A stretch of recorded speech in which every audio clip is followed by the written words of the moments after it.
നമസ്കാരം. ഞാൻ നിങ്ങളുടെ പ്രിയ കഥാകാരി ഡോക്ടർ ബീന. ചക്രവാളത്തിനപ്പുറം എന്ന എൻ്റെ നോവലാണ് ഞാൻ നിങ്ങളെ പരിചയപ്പെടുത്തിക്കൊണ്ടിരിക്കുന്നത്. നമുക്ക് കഥയുടെ വിശേഷങ്ങളിലേക്ക് പോകാം. ലോലു പതിവ് പോലെ അമ്മുവിൻ്റെ കൂടെ അന്നും കിടന്നുറങ്ങി. അവൾ ഉറങ്ങിക്കഴിഞ്ഞപ്പോൾ അമ്മു പതിയെ മുറിയുടെ വാതിൽ ചാരി ആനന്ദിൻ്റെ അടുത്ത് വന്നു. 6 മാസമായി കാത്തിരുന്ന ആ നിമിഷത്തിൽ അവർ ആവേശത്തോടെ തമ്മിൽ കെട്ടിപ്പുണർന്നു. വികാരത്തള്ളിൽ അവർ രണ്ടുപേരുടെയും കണ്ണുകളിൽ നിന്ന് ധാരധാരയായി കണ്ണുനീർ വാർന്നു. ഒടുവിൽ ആശ്വാസമായപ്പോൾ അവർ മതിവരുവോളം സ്നേഹം പങ്കിട്ടു. പാതിരാത്രിയിൽ ലോലു അമ്മ എന്ന് ഉറക്കെ വിളിച്ചുകൊണ്ട് മുറിയിലേക്ക് വന്നു. അമ്മ ഓടിച്ചെന്ന് അവളെ എടുത്തുകൊണ്ട് അവരുടെ ഇടയിൽ കിടത്തി ഉറക്കി. ഒരാഴ്ച കഴിഞ്ഞപ്പോൾ തന്നെ RMHൽ നിന്ന് അപ്പോയിൻമെൻറ്റ് ഓർഡർ വന്നു. വീട്ടിൽ നിന്ന് 10 മിനിറ്റ് പോലും അകലെയില്ല. അവിടെ ജോലി കിട്ടിയതിൽ അമ്മു അതിയായി സന്തോഷിച്ചു. മോളെ അടുത്തുള്ള ഒരു ഡേ കെയറിലാക്കി. അവൾ വളരെ സന്തോഷത്തോടെ അഡ്ജസ്റ്റ് ചെയ്തു. പ്രായത്തിൽ കൂടുതൽ പക്വത കാണിക്കുന്ന ഒരു കുട്ടിയാണ് അവളെന്ന് ചിലപ്പോൾ അമ്മുവിന് തോന്നാറുണ്ട്. മോളെ അടുത്തുള്ള ഡേ കെയറിൽ കൊണ്ടാക്കിയിട്ടാണ് ആനന്ദ് ഓഫീസിൽ പോകുന്നത്. അമ്മുവിന് കൃത്യം 8 മണിക്ക് ഡ്യൂട്ടിക്ക് കയറണം. 6 മണിക്ക് മോളെ വിളിച്ചുകൊണ്ട് വരുന്നത് അമ്മുവാണ്. അങ്ങനെ ജീവിതം വളരെ സന്തോഷത്തോടു കൂടി മുന്നോട്ട് പോയി. 2 ആഴ്ച കഴിഞ്ഞപ്പോൾ ആനന്ദിൻ്റെ ബർത്ത്ഡേ ആയിരുന്നു.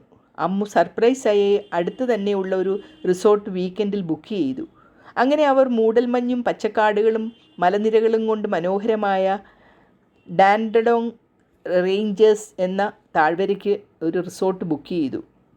ആ താഴ്വരയിൽ അവരെത്തി. രാത്രിയിലെ തണുത്ത കാലാവസ്ഥയിൽ ഫയർ പ്ലേസും ഹോട്ട് ടബുമുള്ള കാടിനുള്ളിലെ മനോഹരമായ കോട്ടേജിൽ ലോലുവും തുള്ളിച്ചാടി കളിച്ചുകൊണ്ടിരുന്നു.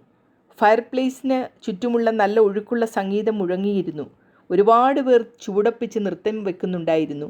അവിടെ വെച്ച് ആനന്ദിൻ്റെ ബർത്ത്ഡേ കേക്ക് കട്ട് ചെയ്തു. അവിടെ ഉണ്ടായിരുന്ന എല്ലാവരും ബർത്ത്ഡേ ഗാനം ആലപിക്കുകയും ആനന്ദിനെ വിഷ് നേരുകയും ചെയ്തു. ലോലു വളരെ ഗമയിൽ കേക്ക് എല്ലാവർക്കും കൊടുക്കാൻ ധൃതി കാണിച്ചുകൊണ്ടിരുന്നു. അവിടെ ഒരുപാട് കൊച്ചുകുട്ടികളുണ്ടായിരുന്നു. സംഗീതത്തിൻ്റെ പശ്ചാത്തലത്തിൽ ലോലുവും അവർക്കൊപ്പം നൃത്തച്ചുവടുകൾ വെച്ചു. മെൽബൺ സിറ്റിയുടെ അലങ്കാര ദീപങ്ങളുടെ ഭംഗി ആസ്വദിക്കാൻ പറ്റുന്ന റൊമാൻറ്റിക് വ്യൂ പോയിൻ്റ് അവിടെയുണ്ട്. ആ കാഴ്ചകൾ ആസ്വദിച്ചുകൊണ്ട് ഡിന്നർ കഴിക്കുന്നത് ആരിലും ഒരു പ്രത്യേക അനുഭൂതി ഉണ്ടാക്കും. കാട്ടിനുള്ളിലെ ക്യാമ്പ് ലോഫ്റ്റ് ഗാർഡൻസ്, നൈറ്റിൽ ഹിൽ തുടങ്ങിയ വാക്കിംഗ് ട്രെയിലറുകളും കാട്ടിൽ കൂടി പുകതുപ്പി ഓടുന്ന സ്ലോ ട്രെയിൻ യാത്രയും എല്ലാം അവിടുത്തെ പ്രത്യേകതകളായിരുന്നു. ലോലുവിന് ട്രെയിൻ യാത്ര അതിയായ സന്തോഷമുണ്ടാക്കി. അവൾ ട്രെയിനിൽ വെച്ച് ഉറക്കെ പാട്ടുകൾ പാടാൻ തുടങ്ങി. അവിടെ ചിലവഴിച്ച ആ 2 ദിവസത്തെയും കാഴ്ചകൾ അവർക്ക് 3 പേർക്കും ഒരുപാട് ആനന്ദം നൽകിയിരുന്നു. ഹോളിഡേ കഴിഞ്ഞ അടുത്ത ദിവസം മുതൽ വീണ്ടും ജോലിയും ലോലുവിൻ്റെ ഡേ കെയറിൽ പോക്കും ഒക്കെയായി നീങ്ങി. രാത്രിയിൽ പതിവ് പോലെ ഒരു ഉറക്കം കഴിയുമ്പോൾ ലോലു മമ്മയെ വിളിച്ചുകൊണ്ട് നേരെ അപ്പയും അമ്മയും കിടക്കുന്ന മുറിയിലേക്ക് എത്തും. 2 പേരുടെയും ഇടയിൽ ചാടിക്കയറി കിടക്കും. പതിവ് പോലെ രാവിലെ പണികൾ തീർത്ത് ആശുപത്രിയിൽ പോകാൻ ഇറങ്ങുമ്പോൾ അമ്മുവിനൊരു തലകറക്കം പോലെ തോന്നി. അതിൻ്റെ കൂടെ ഓക്കാനിക്കാനും വന്നു. മുഖം കഴുകി വേഗം ആശുപത്രിയിൽ പോകാൻ തുടങ്ങുമ്പോൾ ഒരു വയ്യായ്മ. ശാലു ഇന്ന് പോകണ്ട, ലീവ് പറഞ്ഞാൽ മതി. എന്തു പറ്റി നിനക്ക്? ആനന്ദ് നിർബന്ധിച്ചു. അന്ന് ലീവ് എടുക്കാൻ തീരെ പറ്റാത്ത ദിവസമായിരുന്നു. അതുകൊണ്ട് ആനന്ദ് തന്നെ കൊണ്ടുചെന്ന് ഹോസ്പിറ്റലിൽ വിട്ടു. എന്തെങ്കിലും പ്രയാസം വന്നാൽ വിളിക്കണമെന്ന് പറഞ്ഞു പോന്നു. സംശയം തോന്നിയതുകൊണ്ട് യൂറിൻ ടെസ്റ്റ് നടത്തി. പ്രഗ്നൻ്റ് ആണെന്ന് അമ്മുവിന് അവിടെ വെച്ച് മനസ്സിലായി. ഇടയ്ക്കിടയ്ക്ക് ആനന്ദ് ഇപ്പോൾ എങ്ങനെയുണ്ട് എന്ന് ചോദിച്ചു വിളിച്ചുകൊണ്ടിരുന്നു. കുഴപ്പമൊന്നുമില്ലെന്ന് മാത്രം പറഞ്ഞു. വൈകിട്ട് വീട്ടിലെത്തിയപ്പോൾ ആനന്ദിൻ്റെ ചെവിയിൽ ശാലു ആ രഹസ്യം പറഞ്ഞു. ആനന്ദ് സന്തോഷം കൊണ്ട് ശാലുവിനെ കെട്ടിപ്പിടിച്ചു. ശാലു കുറച്ച് ദിവസം റെസ്റ്റ് എടുക്കാൻ പറഞ്ഞ് ആനന്ദ് കോഫി ഉണ്ടാക്കാൻ പോയി. പതിവ് പോലെ ലോലുവിനെ കുളിപ്പിക്കാൻ ശാലു പോകാൻ തുടങ്ങിയപ്പോൾ ആനന്ദ് സമ്മതിച്ചില്ല.